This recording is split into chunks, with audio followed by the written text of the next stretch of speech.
രോഗികളുടെ ജീവൻ കൊണ്ട് രോഗികളുടെ ജീവൻ കൊണ്ട് രോഗികളുടെ ജീവൻ കൊണ്ട് രോഗികളുടെ ജീവൻ കൊണ്ട് കളിക്കും ഹോസ്പിറ്റലുകൾ നമ്മുടെ നാട്ടിൽ ഇനി വേണ്ട നമ്മുടെ നാട്ടിൽ ഇനി വേണ്ട നമ്മുടെ നാട്ടിൽ ഇനി വേണ്ട നമ്മുടെ നാട്ടിൽ ഇനി വേണ്ട ലാഭം കൊയ്യാൻ ആളെ കൊല്ലോ ലാഭം കൊയ്യാൻ ആളെ കൊല്ലോ ലാഭം കൊയ്യാൻ ആളെ കൊല്ലോ ലാഭം കൊയ്യാൻ ആളെ കൊല്ലോ ആശുപത്രികൾ ഇനി വേണ്ട ആശുപത്രികൾ ഇനി വേണ്ട ആശുപത്രികൾ ഇനി വേണ്ട ആശുപത്രികൾ ഇനി വേണ്ട ആരോഗ്യത്തിൻ മേഖലയാകെ ആരോഗ്യത്തിൻ മേഖലയാകെ ആരോഗ്യത്തിൻ മേഖലയാകെ ആരോഗ്യത്തിൻ മേഖലയാകെ പറയറ്റുകൾ വാഴുമ്പോൾ മാത്രം ലക്ഷ്യം വെച്ച് ലാഭം മാത്രം ലക്ഷ്യം വെച്ച് ചെയ്യാൻ മടിയില്ലാത്ത കുട്ടി തന്റെ വീട്ടിൽ കഴിച്ചുകൊണ്ട് ചെല്ലുമ്പോ വീണ് അപകടം പറ്റി നിസാരമായിട്ട് 2 പരിക്ക് താടിക്കും അതുപോലെ തന്നെ സ്വന്തം പരിക്ക് പറ്റി ഈ ദേവി മെമ്മോറിയൽ ഹോസ്പിറ്റലിലേക്ക് അഡ്മിറ്റ് ചെയ്തു. ഏതൊരു സാധാരണ ആശുപത്രിയിൽ പോയാലും 2 തുന്നൽ കൊണ്ട് ആ പരിക്ക് മാറ്റാൻ വേണ്ടി പറ്റുന്ന ആ ഒരു ചികിത്സാ രീതിയാണ് ദേവി മെമ്മോറിയൽ ഹോസ്പിറ്റലിന്റെ ഇടപെടൽ മൂലം ഇന്ന് ആ കുട്ടി ദേവി മെമ്മോറിയലിന്റെ കണ്ണൂർ ആശുപത്രിയിൽ വെങ്കനാട്ടിൽ കഴിഞ്ഞ 3 ദിവസമായിട്ട് കടന്നുകൊണ്ടിരിക്കുന്നത്. നിസാരമായ പരിക്കേൽപ്പ് പോലും ഉണ്ടാകുന്ന ആളുകളെ ലാഭം കൊയ്യുന്നതിന് വേണ്ടി അത് പ്ലാസ്റ്റിക് സർജറിയിലൂടെ എല്ലാ കളിയും മാറ്റിത്തരാം എന്നാണ് ആ രക്ഷിതാക്കളോട് ഇവിടെയുള്ള ഡോക്ടർമാർ ഇതിന്റെ അധികാരികൾ പറഞ്ഞു വെച്ചത്. അതിന്റെ ഭാഗമായി തീർച്ചയായും തന്നെ കുട്ടികളുടെ ആ പരിക്ക് പൂർണ്ണമായിട്ടും മാറാൻ വേണ്ടി ആഗ്രഹിക്കുന്ന രക്ഷിതാക്കൾ അവർ ആ നിലയിൽ എന്നാൽ പ്ലാസ്റ്റിക് സർജറി ആയിക്കോട്ടെ ഏത് നിലയിലായാലും തന്റെ കുട്ടിക്ക് സുഖചികിത്സ ലഭിക്കണം എന്ന ഉദ്ദേശത്തോടു കൂടിയിട്ട് ആ തീരുമാനത്തെ കിടക്കുന്നു. എന്നാൽ എന്താ ഇവിടെ സംഭവിച്ചത്? 1.5 വയസ്സ് മാത്രം പ്രായമായിട്ടുള്ള ആ കുട്ടി പ്രവേശർ ബർത്തായിരുന്നു. ആ കുട്ടിയുടേത് 7ാം മാസത്തിലായിരുന്നു ആ കുട്ടി ജനിച്ചു വീണത്. ആ കുട്ടിയുടെ ഹിസ്റ്ററി പോലും മനസ്സിലാകാതെ ആവശ്യമായിട്ടുള്ള രക്തപരിശോധന ഒന്നും നടത്താതെയാണ് അനസ്തേഷ്യ കൊടുക്കാൻ വേണ്ടിയിട്ട് ഡോക്ടർമാർ ഇവിടെ തയ്യാറായിട്ടുള്ളത്. അതിന്റെ ഭാഗമായി അനസ്തേഷ്യ കൊടുക്കുന്ന ഘട്ടത്തിൽ തന്നെ കുട്ടിയുടെ പൾസ് നഷ്ടപ്പെടുന്നു, കുട്ടിയുടെ ഹാർട്ട് ബീറ്റ് നിലച്ചു പോകുന്നു.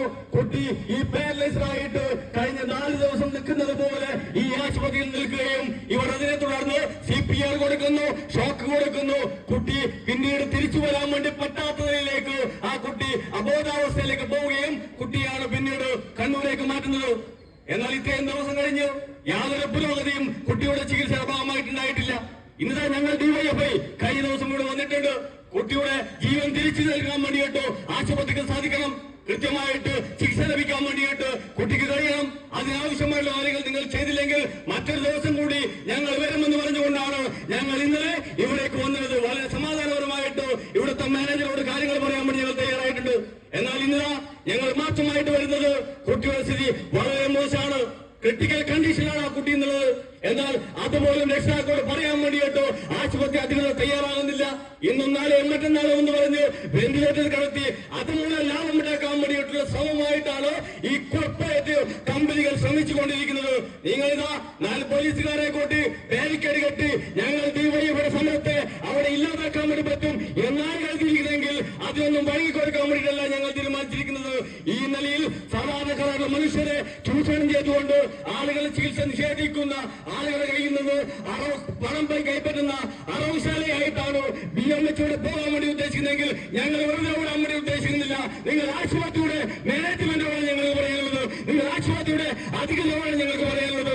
അങ്ങനെയൊന്നും പയ്യന്നൂരിൽ കുറെ ലാഭം ഉണ്ടാക്കിയിട്ട് ആളുകൾക്ക് നല്ല ചികിത്സ കൊടുക്കാതെ ഒരു ആശുപത്രിയും ഈ നാട്ടിനകത്ത് വേണ്ട എന്ന തീരുമാനത്തിലേക്ക് ഞങ്ങൾ കടക്കേണ്ടി വരും. കുട്ടിയുടെ ബന്ധുക്കളായിട്ടുള്ള ആളുകൾ പോലീസിൽ പരാതി കൊടുക്കാൻ വേണ്ടി പോകുന്നു, മാനേജ്മെന്റിനായിട്ട് പരാതി കൊടുക്കുന്നു, ഡോക്ടർമാർക്കെതിരായിട്ട് പരാതി കൊടുക്കുന്നു. എന്നാൽ ആ പരാതി എടുക്കാൻ വേണ്ടിയിട്ട് പോലീസ് എങ്ങനെയാ തയ്യാറായത്? ഒരു ഡോക്ടറുടെ മേൽ മാത്രം ആ കുറ്റം കെട്ടിവെച്ചുകൊണ്ട് രക്ഷപ്പെടാനുള്ള നീക്കവുമായിട്ടാണ് ബേബി മെമ്മോറിയലും ഈ സർക്കാർ അതിന് കൂട്ടു നിൽക്കുന്നുണ്ടോ, പോലീസ് അതിന് കൂട്ടു നിൽക്കുന്നുണ്ടോ എന്ന സംശയം ഉൾപ്പെടെ ഞങ്ങൾ കണ്ടു. അവർ കൃത്യമായിട്ട് പറഞ്ഞിട്ടുണ്ട് ഡോക്ടർമാർക്കെതിരായിട്ട് പരാതി കൊടുക്കാൻ വേണ്ടിയാണ് ഞങ്ങൾ വന്നത്. അതുപോലെ തന്നെ മാനേജ്മെന്റിനായിട്ടാണ് ഞങ്ങൾ പരാതി കൊടുക്കാൻ വേണ്ടി വന്നത്. ഇന്ന് അനസ്തേഷ്യ കൊടുത്ത ഒരു ഡോക്ടറെ മാത്രം കുറ്റക്കാരാക്കിയിട്ട് ബേബി മെമ്മോറിയൽ ഹോസ്പിറ്റലിൽ രക്ഷപ്പെടാനുള്ള വഴികളിക്കാൻ വേണ്ടിയിട്ട് പോലീസും ഈ UDF സർക്കാരും തയ്യാറായെങ്കിൽ ഞങ്ങൾ അധികം നിലവിളിച്ചു കൊടുക്കാൻ വേണ്ടി തയ്യാറാകുന്നില്ല. അതിശക്തമായുള്ള നിയമപോരാട്ടത്തിന്റെ ഭാഗമായിട്ടും ശക്തമായുള്ള സമരത്തിന്റെ ഭാഗമായിട്ടും ഞങ്ങൾ DYFI മുന്നോട്ട് വരുമെന്ന് മാത്രം പറഞ്ഞുകൊണ്ട് ഈ പ്രതിഷേധ പരിപാടി ഇവിടെ ഉദ്ഘാടനം ചെയ്യാൻ വേണ്ടി എത്തിയിരിക്കുന്നത് DYFI കണ്ണൂർ ജില്ലാ സെക്രട്ടറിയാണ് മുഹമ്മദ് അഫ്സലാണ്. മുഹമ്മദ് അഫ്സലിന്റെ സ്നേഹത്തോടുകൂടി ഈ പരിപാടിയിലേക്ക് സ്വാഗതം ചെയ്യുന്നു.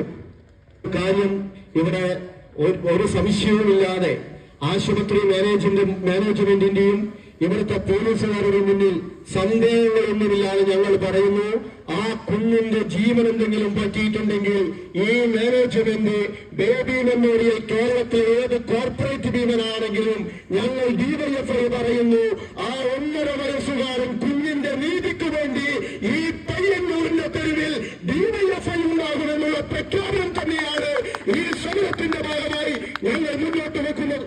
ഇന്നലെ ഞങ്ങൾ അവരുടെ രക്ഷിതാക്കളെ കണ്ടു. 7 വർഷം കാത്തു നിന്നിട്ടുള്ള ഒരു കുട്ടി, 7 വർഷം കാത്ത് അവർക്ക് കിട്ടിയിട്ടുള്ള ഒരു കുട്ടിയാണ് ഇവിടെ താൽപര്യത്തിന്റെ പേരിൽ, കോർപ്പറേറ്റ് ലാഭത്തിന്റെ പേരിൽ നിങ്ങൾ കൊന്നുകളഞ്ഞിട്ടുള്ളത്. ഞങ്ങൾ പറയുന്നു, ഇതിന് നീതി കിട്ടുന്നത് വരെയുള്ള സമരമായി ഞങ്ങൾ മുന്നോട്ട് വരും എന്ന് മാത്രമാണ് ചുരുങ്ങിയ ഭാഷയിൽ പറയാനുള്ളത്. മറ്റൊന്ന് പോലീസ് സംവിധാനത്തോട് ആണ് പറയാനുള്ളത്. ഞങ്ങൾ ഒരു അക്രമ സമരവുമായിട്ടല്ല ഇങ്ങോട്ട് കടന്നു വന്നത്. ഈ ആശുപത്രിയുടെ പുറത്ത്, ഈ പൊതുസ്ഥലത്ത് ഞങ്ങൾ കാര്യങ്ങൾ വിശദീകരിക്കും എന്നതാണ് ഞങ്ങൾ തീരുമാനിച്ചത്. എന്നാൽ നിങ്ങൾ ബേബി മെമ്മോറിയലിന്റെ 100 മീറ്റർ അപ്പുറത്ത് ബാരിക്കേഡ് വെച്ച് നിങ്ങൾ കവചം തീർക്കുന്നു ആശുപത്രിയുടെ ചിത്രം വരാതിരിക്കാൻ. ഇന്നലെ കുടുംബാംഗങ്ങളോട് നിങ്ങൾ പറയുന്നു, ബേബി മെമ്മോറിയൽ മാനേജ്മെന്റിനെ പ്രതി ചേർക്കാൻ പറ്റില്ല. ഞങ്ങൾ പറയുന്നു, പോലീസുകാരോട് പറയുന്നു, നിങ്ങളെ നിലവിൽ ഞങ്ങൾ സംശയത്തിൽ നിർത്തുന്നില്ല. പക്ഷേ കുട്ടിയുടെ കുടുംബത്തിന് നിയമപരമായി കിട്ടാവുന്ന എല്ലാ നീതിയും ഉണ്ടാകണം. ബേബി മെമ്മോറിയലിന്റെ പണക്കൊഴുപ്പിന്റെ മുന്നിൽ നിയമത്തിന്റെ വാതിലുകൾ കൊട്ടിയടച്ചാൽ ഇതാ പയ്യന്നൂർ പോലീസ് സ്റ്റേഷനിലേക്ക് LIC ജംഗ്ഷനിൽ നിന്ന് ഇതേ ദൂരം മാത്രമേ ഉള്ളൂ എന്ന് പയ്യന്നൂരിലെ പോലീസുകാരോടും ഞങ്ങൾ ഇവിടെ വെച്ച് സൂചിപ്പിക്കാൻ ആഗ്രഹിച്ചുകൊണ്ട് ആ കുടുംബത്തോടൊപ്പം, ആ നാടിനൊപ്പം, ആ കുട്ടിയുടെ ജീവനൊപ്പം ഡിവൈഎഫ്ഐ ഉണ്ടാകും. ഏതൊരു ഘട്ടം കഴിയുമെന്ന് മാത്രം പറഞ്ഞ് ഈ സമരത്തെ ഇവിടെ ഉദ്ഘാടനം ചെയ്ത് സംസാരിക്കാൻ വേണ്ടി ഡിവൈഎഫ്ഐയുടെ കണ്ണൂർ ജില്ലാ കമ്മിറ്റിയുടെ ആരാധനായ സുഹൃത്തുക്കളെ, ഡിവൈഎഫ്ഐയുടെ നേതൃത്വത്തിൽ ഇന്ന് ഇത്തരത്തിലൊരു സമരം ഈ പയ്യന്നൂർ ബേബി മെമ്മോറിയൽ ആശുപത്രിയിലേക്ക് വരാനിടയായ സാഹചര്യത്തെ സംബന്ധിച്ച് സ്വാഗതം പറയുന്ന ഘട്ടത്തിൽ ഡിവൈഎഫ്ഐയുടെ പയ്യന്നൂർ ബ്ലോക്ക് സെക്രട്ടറി സഖാവ് രഹിനജും അധ്യക്ഷ പ്രസംഗത്തിനിടയിൽ പെരിങ്ങോം ഡിവൈഎഫ്ഐയുടെ ബ്ലോക്ക് സെക്രട്ടറി സഖാവ് വിഷ്ണുപ്രസാദും സൂചിപ്പിച്ചു കഴിഞ്ഞിട്ടുണ്ട്. ഏകണ്ഠമായ നിലപാട് സ്വീകരിച്ച് മുന്നോട്ട് പോകുന്ന പ്രസ്ഥാനമല്ല ഡിവൈഎഫ്ഐ. ഡിവൈഎഫ്ഐയെ സംബന്ധിച്ചിടത്തോളം വിഷയാധിഷ്ഠിതമായി നിലപാട് സ്വീകരിച്ച് നിർദ്ദേശം നൽകുന്നു, ചിലർ വെന്റിലേറ്ററുകൾ നിർദ്ദേശം നൽകുന്നു, ഇല്ലാത്ത പല ടെസ്റ്റുകൾ നടത്തി ലാഭം ചെയ്യുന്നതിന് വേണ്ടിയിട്ടുള്ള പരിശ്രമത്തിന് അവസാനിച്ചു.